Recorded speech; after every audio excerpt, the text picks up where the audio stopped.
Shalom guys, this is the next daily bread. Kita lanjutin pembelajaran Alkitab kita hari ini sampai di Lukas 9 ayat 18 sampai 27. Hari ini juga lumayan banyak pembacaannya. Kenapa? Karena gue harus sambungin dua perikop yang sangat berkaitan. Oke, langsung aja kita ke Lukas 9 mulai ayat 18. Di bawah judul pengakuan Petrus. Pada suatu kali Yesus berdoa seorang diri, datanglah murid-muridnya kepadanya. Lalu Yesus bertanya kepada mereka, kata orang banyak, siapakah aku ini? Jawab mereka, murid-muridnya jawab, Yohanes Pembaptis. Ada juga yang mengatakan Elia. Ada pula yang mengatakan bahwa seorang dari nabi-nabi dahulu telah bangkit. Yesus bertanya kepada mereka, menurut kamu siapakah aku ini? Jadi ditanya pertama, menurut orang, kata orang banyak, kata orang-orang ya, kata orang-orang lain, siapakah aku? Ada yang bilang Yohanes Baptis, ada yang bilang Elia, ada yang bilang salah satu dari para nabi. Bahkan sampai sekarang teman-teman kita dari agama yang lain menganggap Yesus paling cuma sekedar guru atau nabi yang kayak gitu. Dan itu, tapi itu kata orang. Dan Yesus nanya dia 20, menurut kamu siapakah aku ini? Menurut kamu? Jawab Petrus, Mesias dari Allah, atau Raja Penyelamat yang dijanjikan Allah. Itu Mesias, arti Mesias adalah Raja Penyelamat yang dijanjikan sama Tuhan. Matius 16 ayat 17 bilang gini, kata Yesus kepadanya, berbahagialah engkau Simon bin Yunus, sebab bukan manusia yang menyatakan itu kepadamu, melainkan Bapakku yang di sorga. Jadi kalau ada orang yang memanggil Yesus sebagai Sang Raja Penyelamat, adalah berarti dinyatakan, Bapa di sorga menyatakan kepada kita siapa Yesus. Oke, bukan ide-ide kita sendiri, bukan kayaknya ini dia, bukan. Jadi dinyatakan oleh Bapa di sorga kepada kita bahwa Yesus adalah Raja Penyelamat yang dijanjikan. Ayat 18 bilang, Matius 16:18 bilang, dan aku pun berkata kepadamu, engkau adalah Petrus, dan di atas batu karang ini aku akan mendirikan jemaatku, dan Allah mau tidak akan menguasainya. Kata Petrus artinya bukan batu karang, kata Petrus artinya batu biasa, kayak semacam batu kali yang kecil, yang kayak gitu. Tapi gini, di atas batu karang ini aku akan mendirikan jemaatku, bukan di atas Petrus.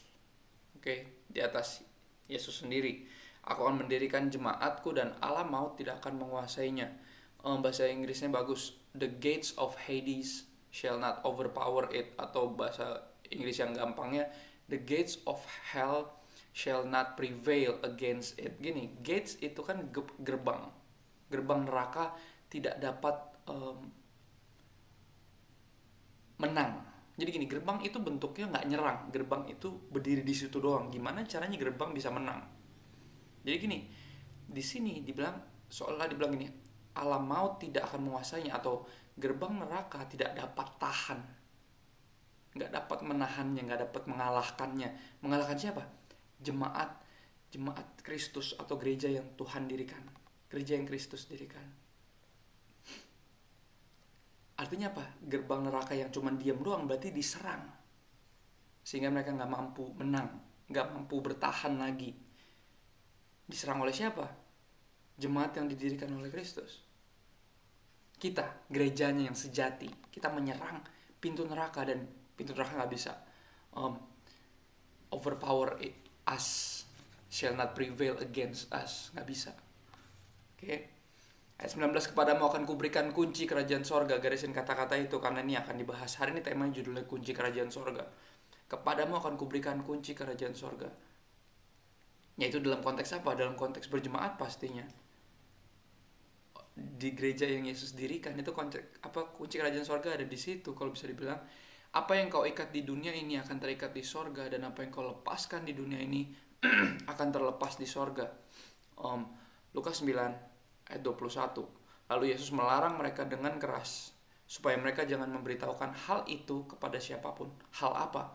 Matius 16:20 bilang bahwa ia Mesias. Jangan memberitahukan bahwa ia Mesias kepada siapapun. Artinya apakah Yesus bukan Mesias? Bukan itu. Yesus barusan memuji Petrus bahwa dia mengatakan yang benar karena Bapa menyatakannya kepada dia bahwa Yesus adalah Mesias dari Allah, Raja Penyelamat. Tapi jangan kasih tahu dulu hal itu kepada siapapun. Lukas 9 ayat 22 sampai 27 di bawah judul pemberitahuan pertama tentang penderitaan Yesus dan juga syarat-syarat mengikut dia. Matius 16, kita mulai dari Matius 16 ayat 21. Sejak waktu itu, Yesus mulai menyatakan kepada murid-muridnya bahwa ia harus pergi ke Yerusalem. Lukas 9 ayat 22 bilang, dan Yesus berkata, anak manusia harus menanggung banyak penderitaan dan ditolak oleh tua-tua, imam-imam kepala dan ahli-ahli Taurat, lalu dibunuh dan dibangkitkan pada hari ketiga. Yesus kasih tahu cara dia harus mati. Dan gini, kenapa Yesus tadi melarang murid-murid, melarang dengan keras, ayat 21 bilang kayak gitu, dengan keras, artinya ini serius, melarang dengan keras supaya murid-murid jangan beritahukan bahwa Yesus Mesias kepada siapapun. Karena gini, buat teman-teman yang udah nonton film Son of God, di trailernya pun bahkan ada kata-kata Pontius Pilatus yang dia bilang gini, I will crush every rebellion, I will crush any rebellion, dia bilang kayak gitu.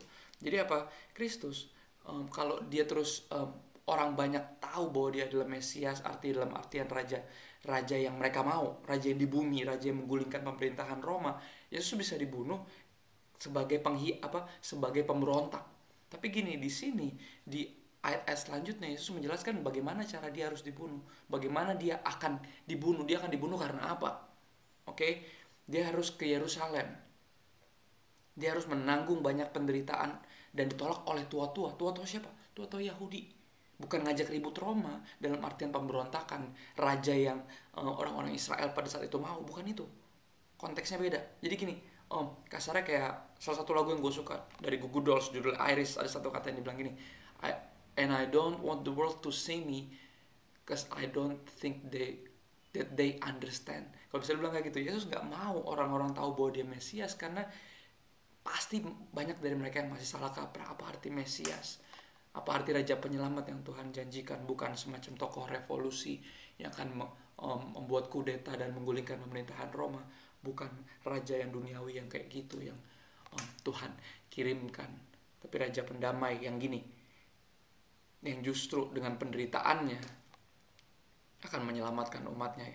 Anak manusia harus menanggung banyak penderitaan dan ditolak oleh tua-tua Yahudi, imam-imam kepala dan ahli-ahli Taurat dari bangsa Yahudi pastinya. Oke, lalu dibunuh. Bukan cuma menderita, ditolak, tapi dibunuh dan dibangkitkan pada hari yang ketiga. Bukan cuma mati, tapi bangkit pada hari yang ketiga. Ini Yesus sudah kasih tahu dulu. Ini pertama kali. Nanti ke depan kita akan lihat berapa kali dia memberitahukan hal yang sama kepada murid-muridnya tentang penderitaan yang harus dia tanggung. Matius 16 ayat 22 bilang, tetapi Petrus menarik Yesus ke samping dan menegur dia.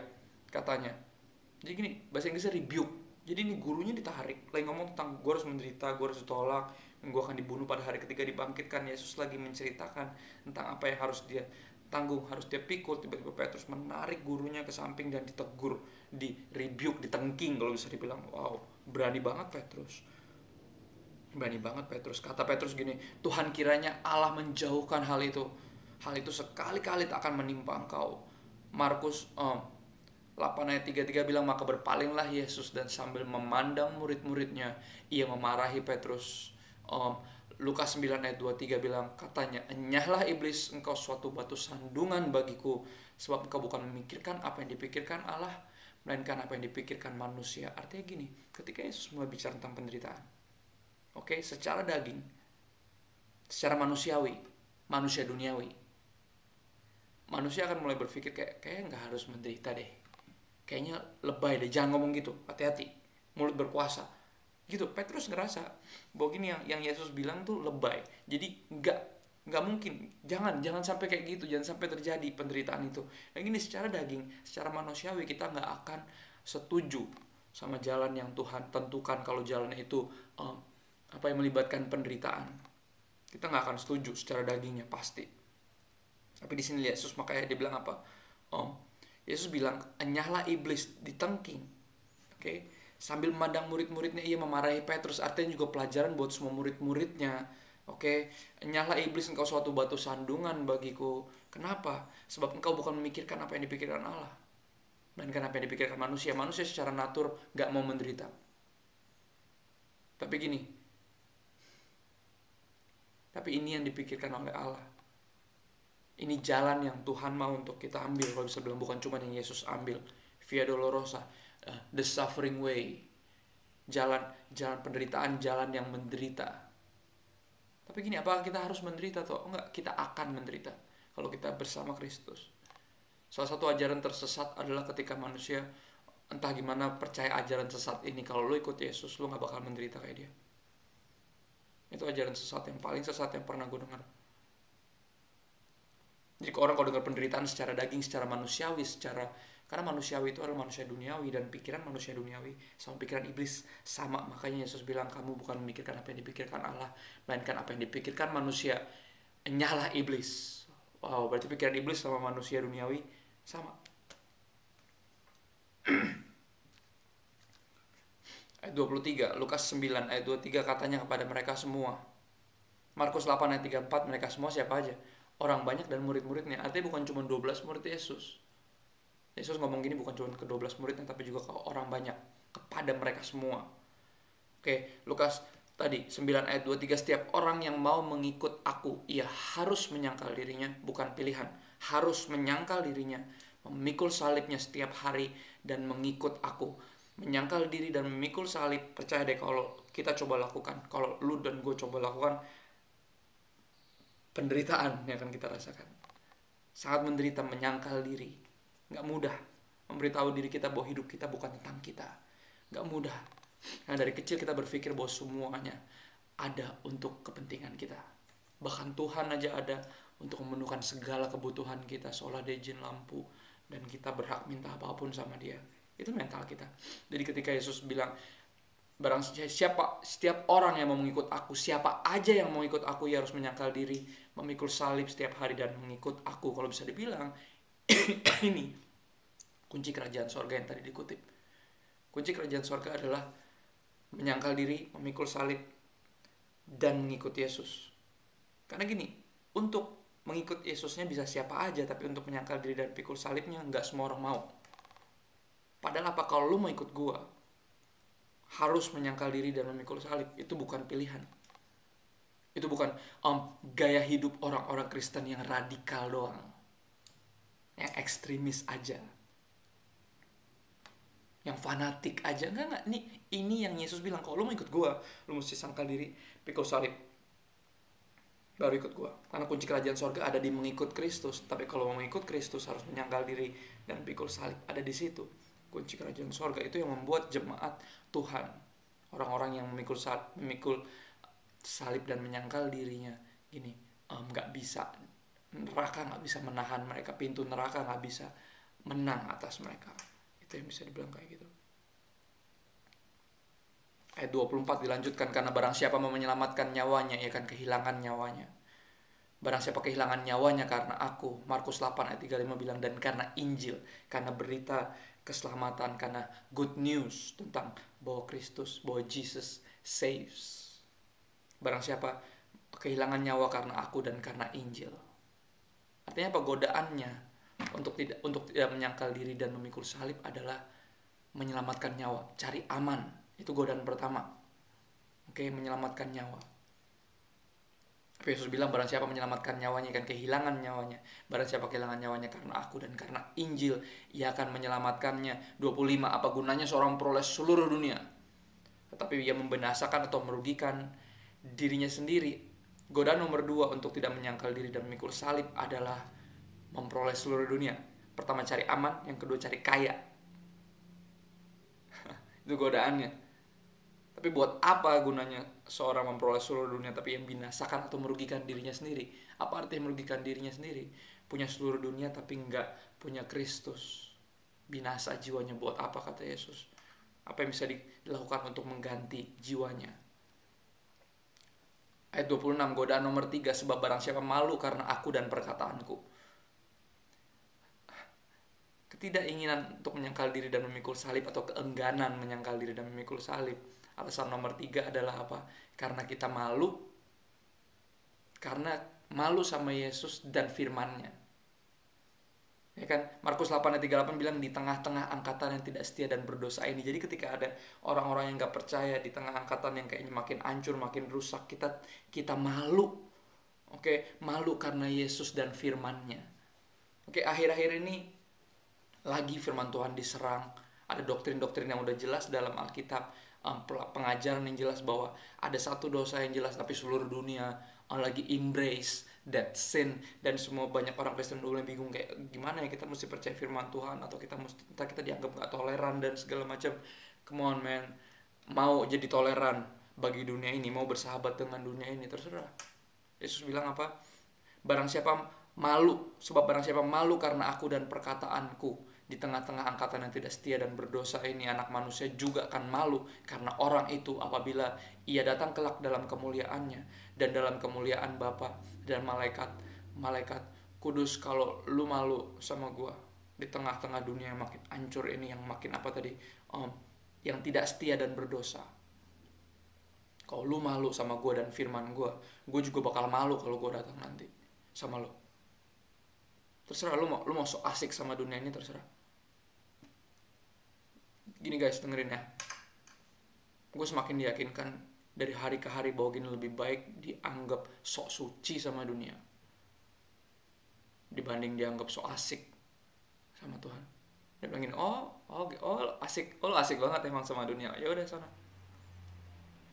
Mendingan dianggap sok suci sama dunia daripada dianggap sok asik sama Tuhan. Dan semakin hari gue makin lihat. Karena selalu godaannya adalah malu, karena dibilang, ayo Kristo, sok suci lo, emangnya lo udah, kita jadi malu.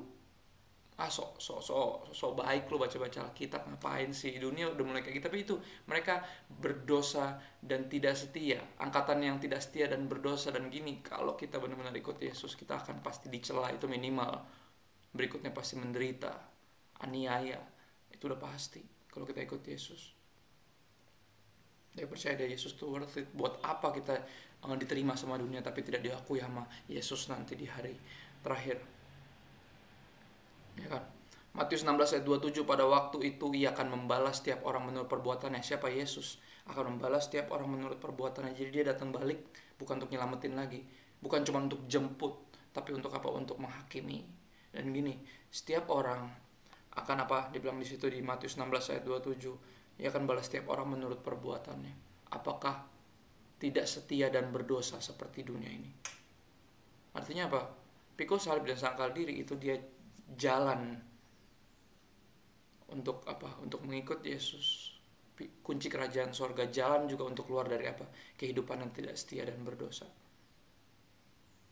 Harusnya kepercayaan kepada Kristus membuat kita nggak lagi berdosa dan berhenti untuk tidak setia, itu dia.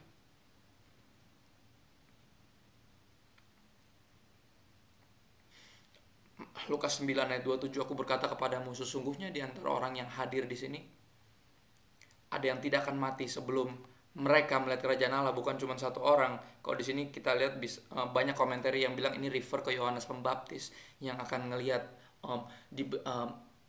diberi revelation, wahyu, dan itu kenapa dia tulis kitab wahyu. Ada yang nggak akan mati sampai ngelihat kerajaan sorga dalam penglihatan.